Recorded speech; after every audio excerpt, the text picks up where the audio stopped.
দেখতে পাচ্ছেন এটা একটা বাড়ি, তাই তো মনে হচ্ছে।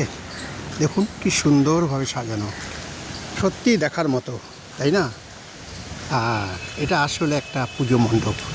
দেখুন কি সুন্দর, আনন্দ উপভোগ করুন এবং কাজ দেখুন, সত্যি কি সুন্দর কাজ।